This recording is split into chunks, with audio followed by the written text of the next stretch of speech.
Welcome to A Canadian Investing in the U.S., a podcast and YouTube channel focused on Canadians buying real estate with host Glenn Sutherland. Oh, it is. This is Freddy Krueger stuff. This is right up there. So, listen, if you're people that have experienced trauma, we should have put this at the beginning.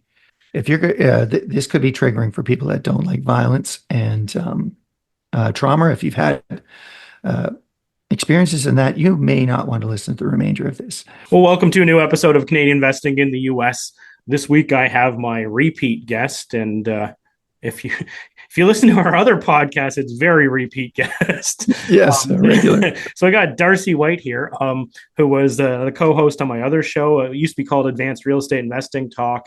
Now it's called the Real Estate Roundtable. We have a Facebook group, and we're actually like fielding questions and answering whatever anyone wants to know about, right? I mean, it's like we're not holding back at all on it. So honestly, it's something you probably want to check out if you like listening to me talk, and you get a little bit more with listening to Darcy and Ari. Anyway, Darcy, you want to start off by giving everybody a bit of an introduction to yourself? Okay. Let's see. I'm a 60-year-old man living out on the West Coast. So I live just outside of Vancouver on a acreage. I've done a lot of things, but for the last 24 years, I've been in investment real estate, property management, and buying and selling commercial residential properties. I started out managing a small portfolio of my father-in-law's stuff. He was a developer and had the double misfortune of getting old, or maybe that's a fortune, getting old. That's a good thing. Yeah. But having some health issues, and enticed me to come join him and take over his business about 25 years ago. So, I've been doing this a long time. This is, boy, that sounds wild saying 25 years, but yeah, we've done a lot of things. I've created partnerships with different groups, investment partnerships, syndicated partnerships to buy mostly residential apartment buildings in Ontario, Saskatchewan, Alberta, and BC. We've sold some of those to different groups and parties, and we're working on the same thing now. So that's really my main work. I do a lot of other things. I play some music, and I'm a dad, and I'm a pet owner, and I like skiing and a bunch of other things, social things. But my work is investment real estate, and I'm really quite passionate about it. And I podcast with Glenn and Ari every week in our real estate roundtable, answering questions from viewers or listeners that are either new to the business or stuck or just trying to confirm what they're doing. We've answered some advanced questions too. We've answered some questions to people who are like, just as seasoned as we are, because everyone always has different answers, like different questions. So I think it appeals to anyone. It's just about answering questions, getting answers to whatever you're looking for. I think it appeals to me. I mean, one of the things I said when I was interested when we started first discussing this podcast was there's not a lot of peers in this industry. There may be rivals, you might be competitors, but it's hard to find peers that are doing what you're doing and are generous enough to talk about it. And there's been a handful of people in my life that have been in this business and shared generously what they've learned, shared advice without an agenda. Just, hey, have you tried this? Or what about this idea? Or this happened to me once before. And that's kind of how we learn. We learn by hearing other people's stories and putting ourselves in them. And that's I think the great value of these podcasts. It was for me anyhow. Yeah, no, great. So this podcast is coming out on Halloween. Nice. Yeah. So what I wanted to do is I wanted to get a guest to talk about Halloween horror stories. Yeah. I would say though, like with Halloween, that is a date on our calendar, not just because I like candy, and I like candy. Let's be clear about that. I'm not going to lie about that. Those special events, special weekends, special time off and stuff, if you're in residential housing or even in commercial too, they used to be called Hell Night. I haven't heard that for years, but it used to be called Hell Night when I was a kid. And, the rougher kids, the more, old or aggressive ones would do all sorts of stuff, mild stuff like rockets or fireworks, but it also like destroying things and tagging. So it's on our calendar just to beware. When Halloween's coming, everyone's on alert. You're staying up late, you're watching your properties because sometimes stupid happens. So Halloween is one of those Dates on the calendar. Any long weekend that involves drinking. Yeah, it's a weekend that you want to pay attention to for property management. But I do have some scary stories. I thought about this and I shared this with my wife. I said, hey, Glenn's got this idea for Halloween to share scary property management and real estate stories. And I went, oh, wow. So you're going to get to see how humble I am or how honest I am about some of these things. Because the real person at fault has been me in all of these things. These are all my fault. And so I'm going to take responsibility for some of the stupid stuff that's happened. But okay, so my worst. What is your worst fear? What is your worst fear in real estate? I don't know. You put me on the spot with that question. Yeah, I'm just my worst fear. So that's where I started, because Halloween's about trying to scare people, right? Or like raise your heart rate, or what gets you activated. And in Halloween's kind of fun, but I think if I was in a place that had rent control and I couldn't get somebody out, would be one of my worst fears.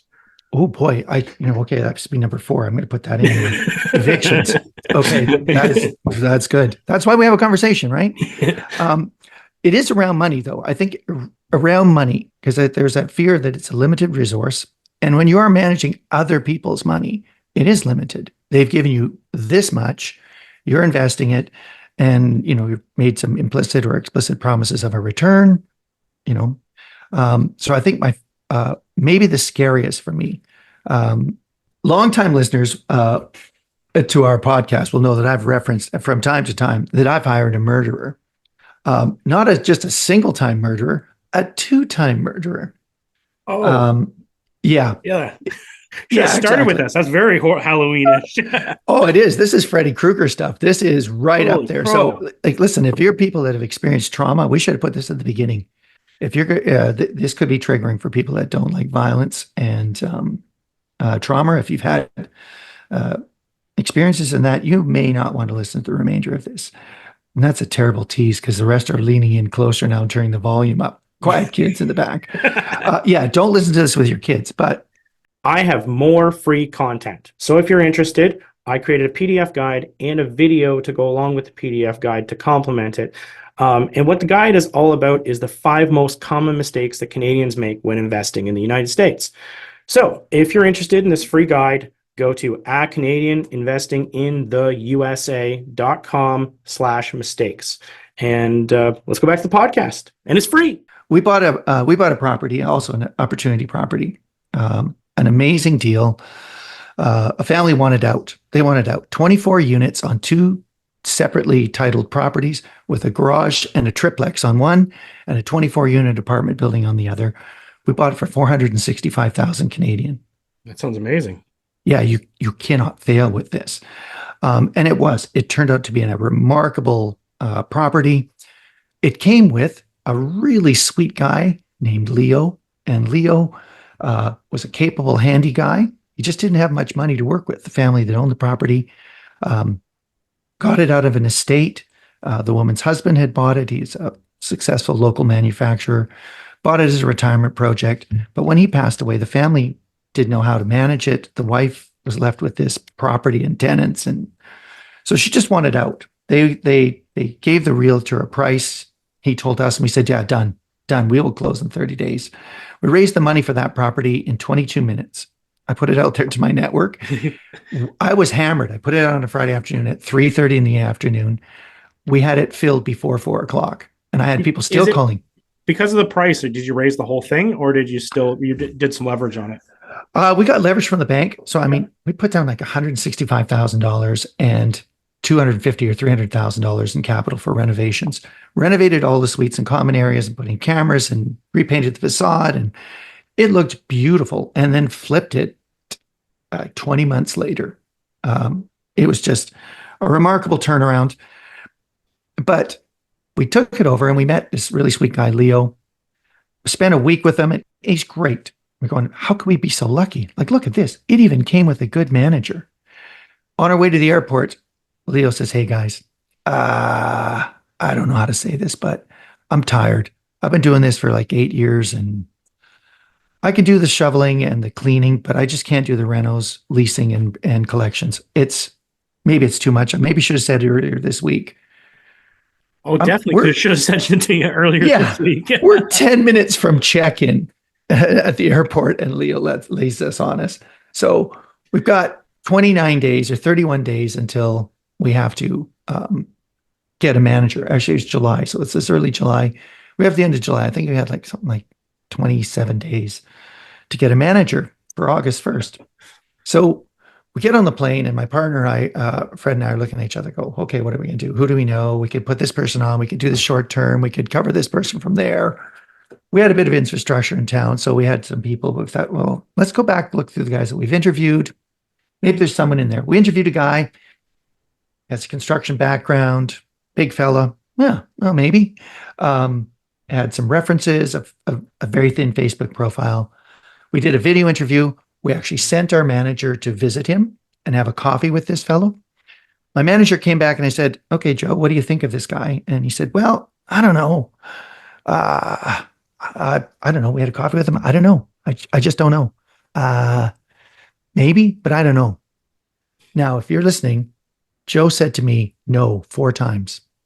It had I don't in front of it. And that's also a negative. Joe told me 4 times no. But I wasn't listening very well, and I was desperately needed a manager to collect rents August 1st. So against all good advice, we hired this fellow. He wrote false rent receipts for people. How much cash you have? Your rent's $650. How much cash you have? Well, I have $400 cash. Oh, give me the cash. I'll write you a rent receipt for $650. Just give me the cash now. The tenants were skeevy, a bunch. It was a rough building. The tenants went along with it, a bunch of them. This guy took the money, went to Montreal to visit his mom for 2 weeks. So he wasn't even in the building. I got reports back from Joe, my guy, who said, I don't know, saying, why is this guy sitting on the front of the porch of the building, the front steps of the building, with some of the worst gang guys in this town? And I was like, sick. Yeah. Oh, man. And he stole all your money. So the money's not deposited. I'm phoning him and I'm saying, hey, where's the money? Where's the money? Where's the deposits? Oh, you haven't got them? Well, I deposited it. Yeah, no, you haven't. So I flew there with my partner, Fred. There's no delay at the bank. Yeah, there's no delay. They posted up right away. So we know, so I can follow the rent roll. I've got what I can. I meet the tenants the night before. I can't find him. The next morning I'm there, but I checked with some of the tenants and confirmed that this is what's gone on and we're going to have to fire this fellow. And I got a backup plan now. I've had 30 more days to work on this. 31 days as it would turn out. And in the end, we ended up calling this fellow 31-day Bobby because that's how long he lasted, 31 days.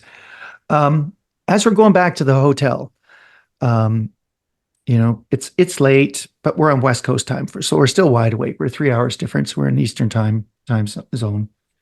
I sit down at the hotel and I open my laptop, and for whatever reason, Google comes up in French.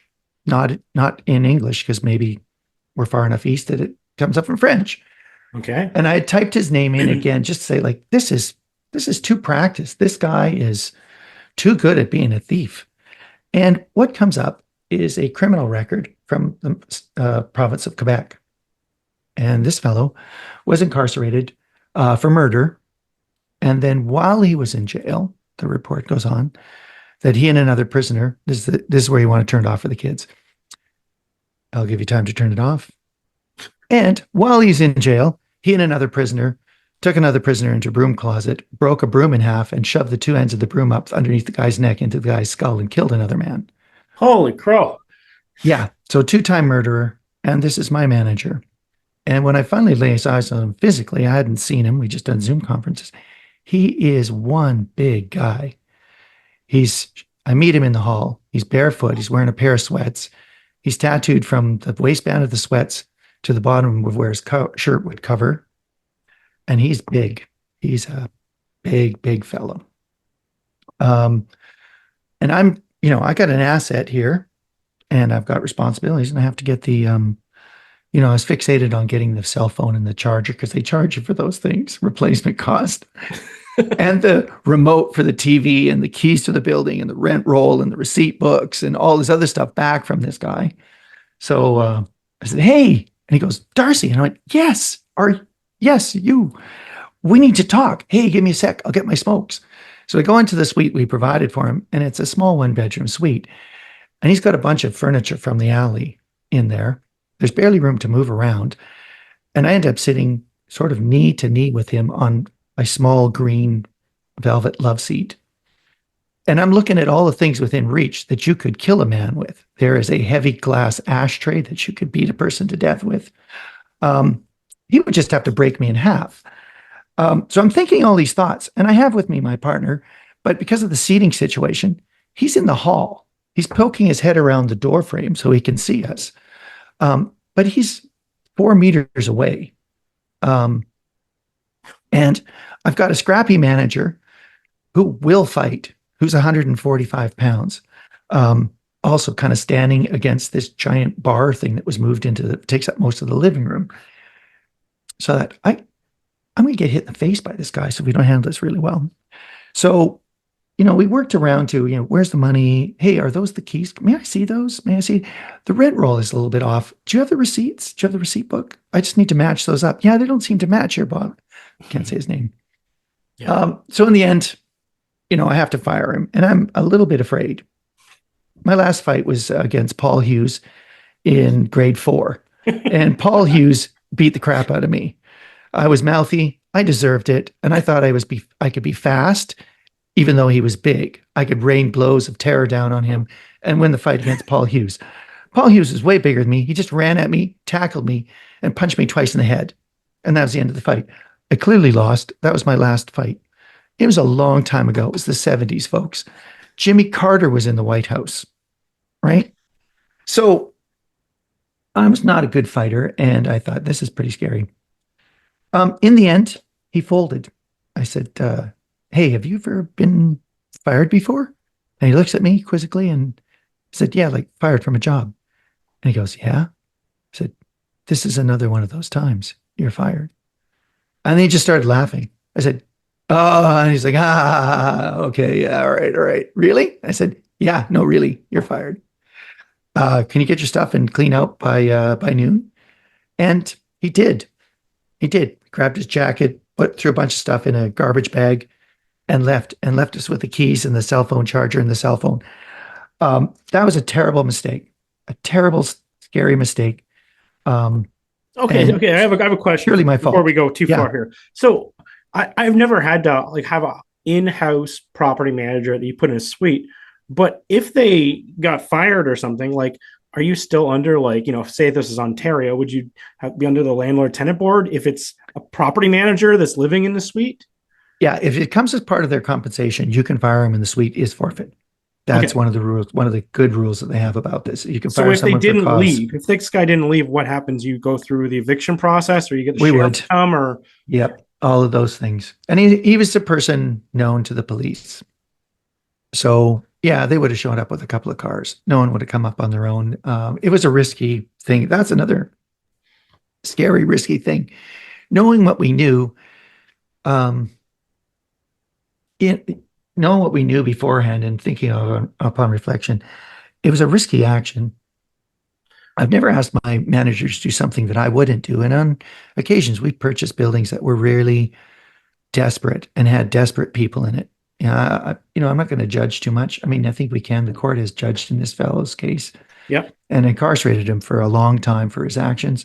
In other cases, you have people selling recreational drugs, either officially or from their stash back when some of this stuff was illegal. The laws here in Canada have changed with respect to recreational drugs, but we still had stuff that we saw on cameras, guys with guns tucked into their waistbands and cars coming and going from suites that we bought in buildings that were very, very dangerous.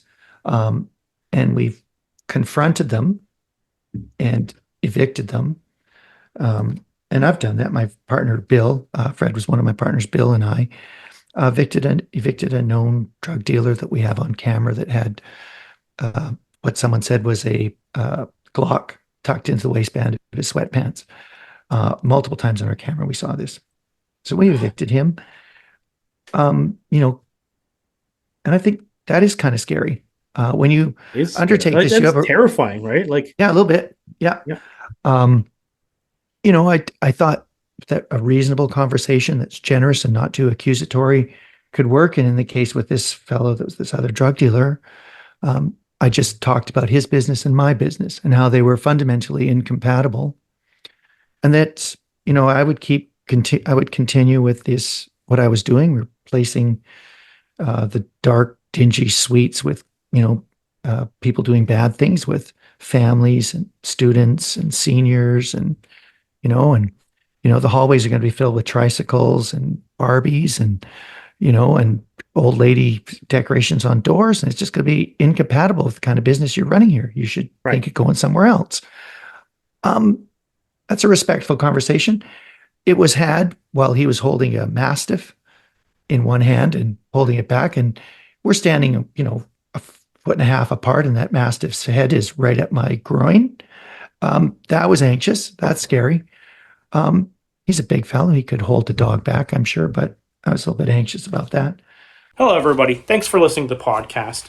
I just wanted to let you know that I've created a new coaching program. I believe the new coaching program has way more value than any of the programs that have even existed in the past. What we've done is pre-recorded all the lessons so that you can work through it at your own pace, which is pretty cool.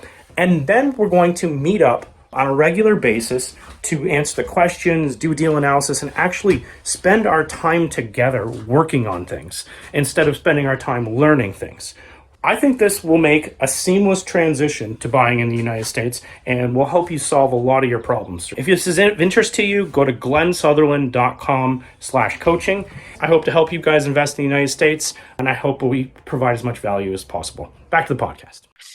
But I do feel in the former case with this 31-day employee, which we laugh about, I do have a conclusion to that. More came up later.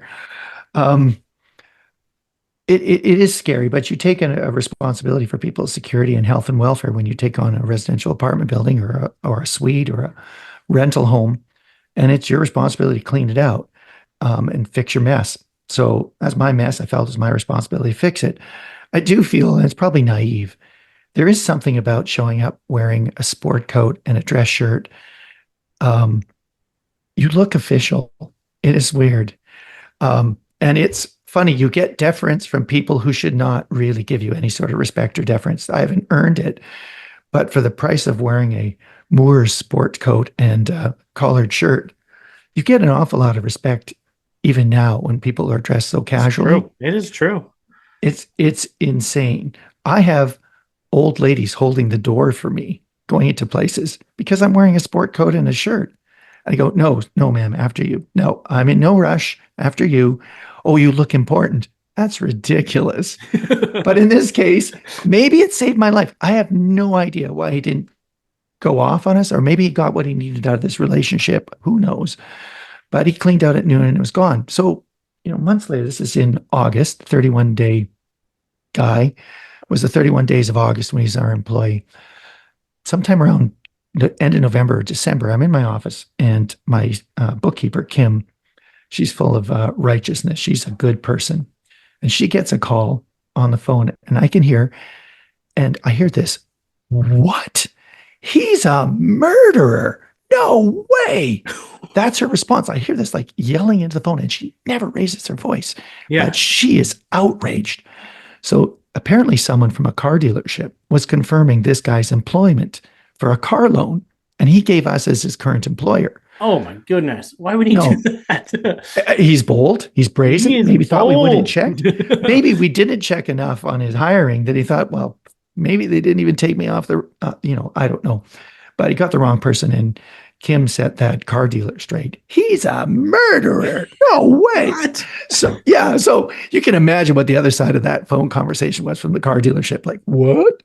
But can he pay? I don't know. Maybe they could get him into a Dodge Charger that day for another way, but not through us. And even more, like about 3 months after that, I got a LinkedIn invitation to link with him on LinkedIn. I save the link. It's at the bottom of my emails. I save every email and file them.